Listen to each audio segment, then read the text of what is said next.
할렐루야. 오늘은 부흥이란 무엇인가에 대해서 한번 서로 말씀을 나눠보겠습니다. 부흥이란 그리스도인들의 처음 사랑의 회복이요, 예수님을 인격적으로 만난 기쁨의 회복이라 할까요? 세속화로 타락된 죄를 회개하며 영성을 회복하는 것이 부흥이라고 할 수 있습니다. 그 결과 하나님과의 관계에서 죄인이라는 자각과 회개도 나타나는 것이죠. 참된 기독교의 부흥은 타락한 개인과 교회를 일깨우고 소생시키며 또한 교회의 모든 성도들이 하나님께서 요구하시는 바에 확실하게 관심을 기울여 순종하는 것이다 생각합니다. 부흥이란 교회가 타락한 상태, 즉 성경에서 이탈된 상태에 빠져 있다는 사실을 전제로 한다는 것으로 말씀을 드립니다.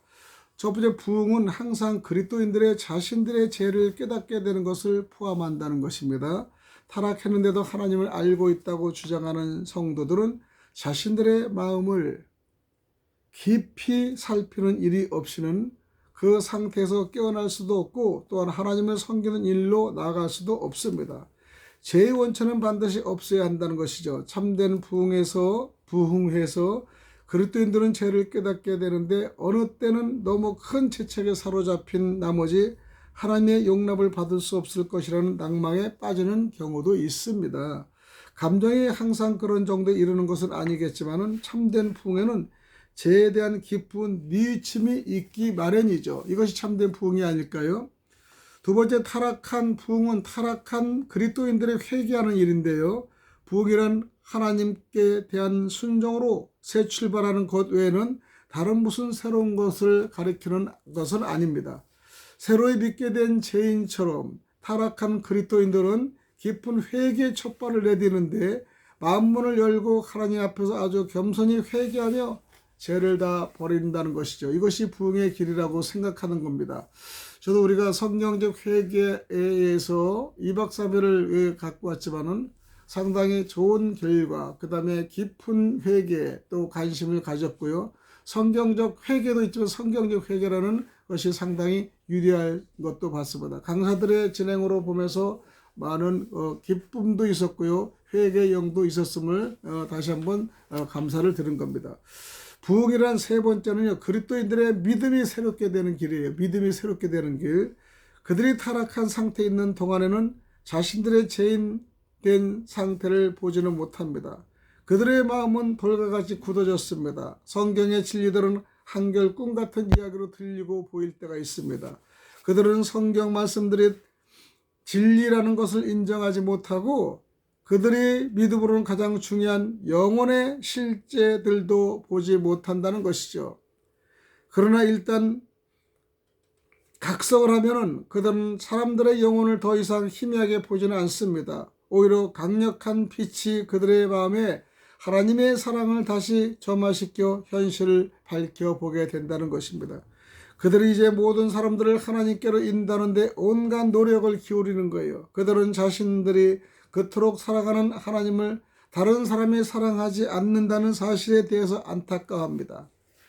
우리가 하나님의 사랑을 우리가 깨달은 사람은요, 하나님을 이렇게 사랑하는데 왜 그들은 알지 못할까? 참 그렇게 안타까울 때가 있어요. 오히려 그냥 있는 거 저주하며 폭력으로 쓰면서 그렇게 난폭한 행동을 하면서까지 아니면 자기의 연약한 자신의 믿지 못하는 자신의 주먹을 믿으라고 하면서까지 하나님을 신뢰하지 않는 사람을 볼 수 있어요. 그리고 비방되는 것이 예수를 믿는 사람은 연약한 존재들만 믿는다.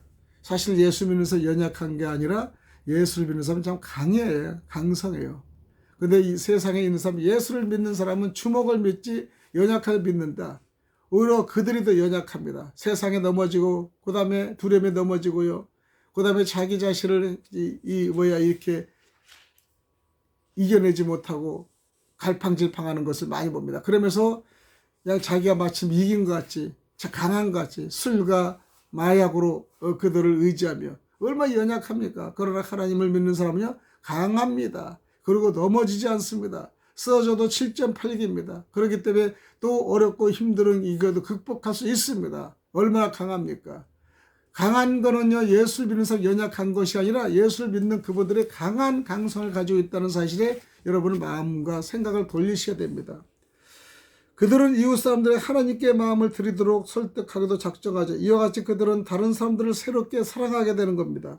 영혼에 대한 부드러우면서도 강력한 사랑으로 채워진다는 것이죠. 온 세상이 구원받을 수 있게 되기를 열망하며 구원받아야 할 사람들을 위해 애타는 심정으로 기도합니다.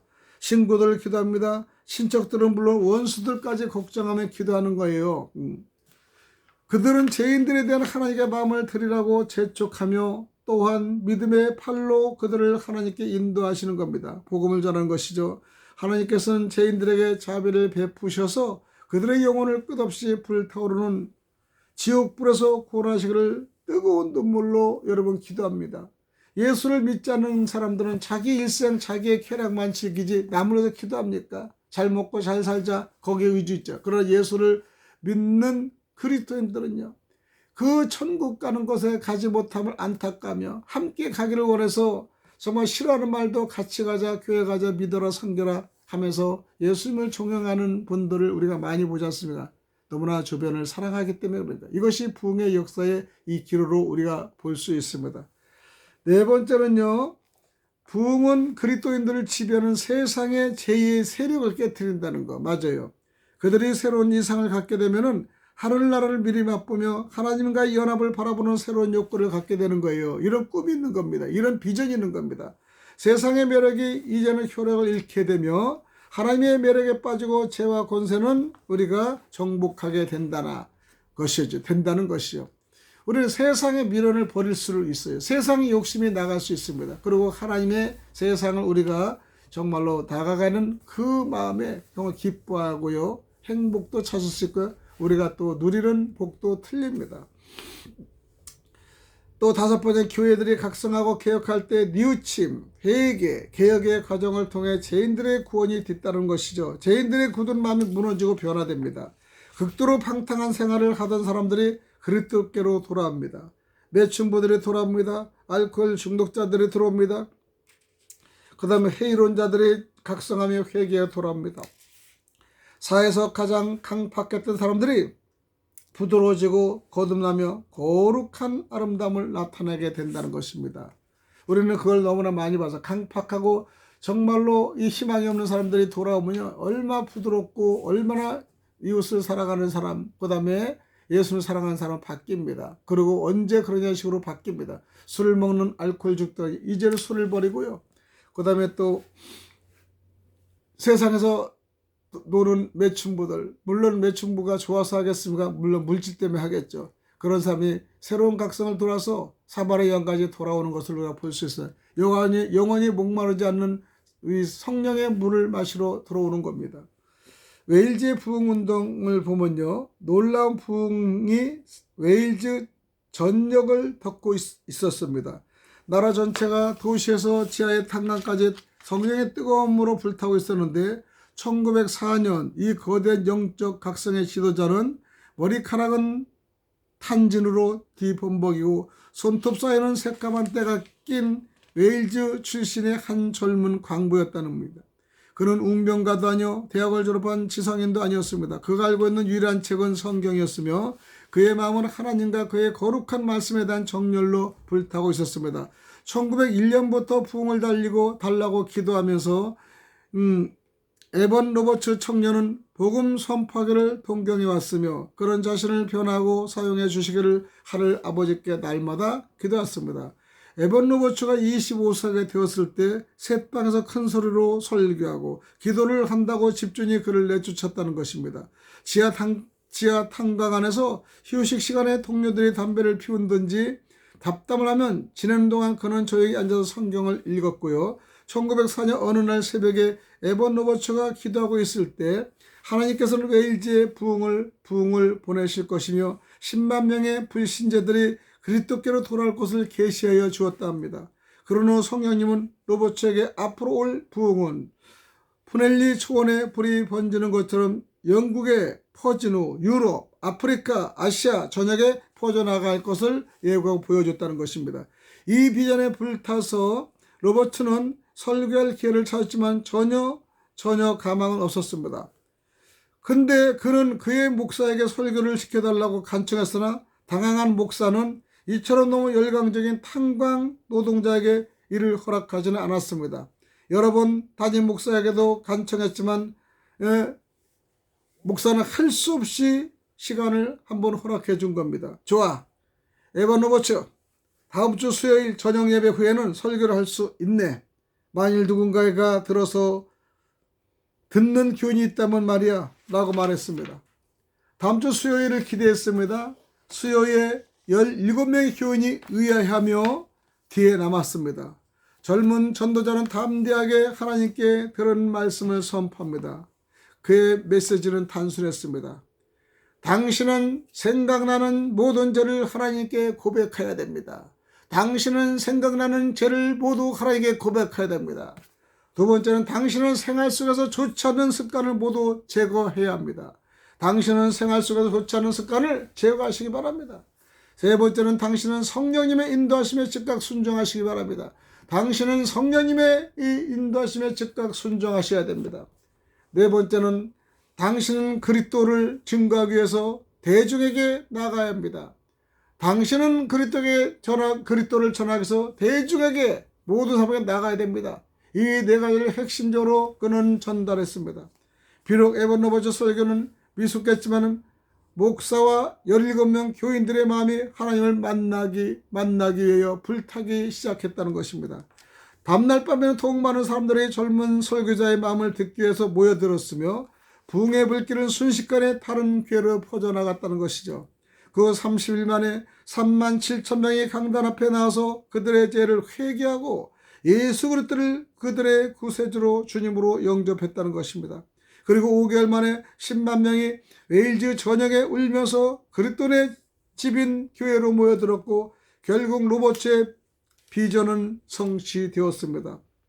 양의 뿔이라고 불리는 신문은 에반 로버츠는 무명의 청년이지만 어느 날 하나님의 말씀을 들었을 때 그는 순종하였다. 그는 자신이 지금의 사역에 인도된 것은 성령님의 직접적인 인도에 의한 것이라고 설명했습니다. 회중들은 한 번의 의심이나 망설임도 없이 그의 설교를 받아들였습니다. 그가 어디를 가든지 사람들의 마음이 하나님의 사랑으로 불붙었습니다. 또 기독교 기록지에 이렇게 되어 있습니다. 감리교 기록지에 이렇게 되어 있습니다. 웨일즈는 지금 과거의 어떤 부흥과도 비교할 수 없는 부흥의 격렬한 기쁨과 환희가 한가운데 있다. 이것은 이른바 도덕혁명이라고 할 수 있었다. 웨일즈 신문들은 새롭게 태어나서 교회에 등록한 사람들의 명단을 싣기 시작했습니다. 대학은 문을 닫고 학생들은 하나님을 찬미하고 노래하면서 기도 모임으로 향했습니다. 술집, 사창가, 극장, 당구장들의 문을 닫았고 살인, 강도, 강간, 폭행자들의 범죄자를 없음을 상징하는 흰 장갑을 판사들이 받았습니다. 남자들의 기도 부대가 형성되기 시작했고요. 보고에는 그들의 기도는 뜨겁고 열정적이었다고 합니다. 어떤 마음에서는 침대에서 나오자라는 기도 부대를 자랑스럽게 만들었고요. 이제 잠에서 깨어나자 침대에서 나오자는 것이죠. 이들은 밤늦게까지 때로는 밤새 철학에도 하나님께 기도하면서 다른 남자들을 침대에서 일으켜 세우기도 하고 그들의 죄를 깨우치면서 그들의 영혼을 구원해달라고 기도하였습니다. 기록에 의하면 잠을 청해도 잠이 오지 않고 죄 지은 것들이 생각이나 견딜 수가 없어서 침대에서 기어나와 집회 장소를 찾으며 자신들을 구원해달라고 즉 예수께 부르짖는 사람들이 너무나 많았다는 것이죠. 어떤 기사에 의하면 법정에서 재판관과 배시원들이 심리를 중단하고 피고들을 위해서 기도하자 피고인들이 그리스도를 영접했다고 합니다. 부흥은 탄광 안에서만 똑같이 갑자기 시작되었습니다. 그동안 강보들은 불경공하는 말투와 난폭함으로 석탄을 운반하는 말에게 채찍을 때리며 스트레스를 풀었는데 완전히 바뀌어서 짐을 운반하던 강보들이 자기 말에게 형제여 자매라고 하자 말이 전혀 이해하지 못하여 그들을 순종하지 않게 되어 버렸다는 보고도 있었습니다. 그러나 모든 사람들이 이 부흥을 기뻐한 것은 아닙니다. 교회의 성직자들은 신학을 공부하였기에 권위를 가지고 경이롭고 엄중한 태도로 종교 생활하였으므로 어떤 성직자들은 에반 로버츠를 비전통적인 방법의 젊은 선지자라고 별명도 붙였습니다. 그들은 왜 에번 로버츠가 기도할 때 미소 지으며 설교할 때 왜 소리를 내어 웃는지를 이해할 수 없었습니다. 그러나 그의 설교를 듣기 위해 온 사람들은 그의 얼굴에는 하나님의 빛이 있고 그의 마음에는 주님의 기쁨이 있었다고 합니다. 하나님께서 보여주신 그대로 에번 로버츠는 영국에 급격한 부흥이 일어난 것을 보았습니다. 영국에서 약 200만 명이 그리스도인을 영접하였고 그런 후에 성령님은 서유럽과 북유럽을 부흥으로 확산시켰답니다. 성령께서는 노르웨이에 임하셨을 때 너무나 많은 사람들이 교회로 몰려왔기 때문에 회중에게 성찬을 베풀 성직자들이 부족하여 평신도들에게 안수를 하고 성찬을 베풀게 하였다는 것이죠. 그런 후에 부흥의 물결은 한국과 남아프리카 공화국, 인도, 일본, 남미, 중국, 남태평양 등 전 성제로 바뀌었다는 것입니다. 오늘 여기까지 말씀을 드리겠습니다. 샬롬. 부흥의 발길이, 부흥의 이 선단의 불빛이 여러 곳에 묻히길 바라며 다시 한번 1904년에 기적이 일어나는 대한민국이 되었으면 감사하겠습니다. 샬롬. 부흥의 우리가 문제는요, 우리가 회개하고 돌아서는 그것이 우선 기초라고 생각합니다. 오늘 여러분의 모든 죄를 회개하고 각성하며 성령의 일어남을 우리가 임재받기를 바라며 인도받기를 원합니다. 샬롬. 오늘 여기까지 말씀을 드리겠습니다. 할렐루야.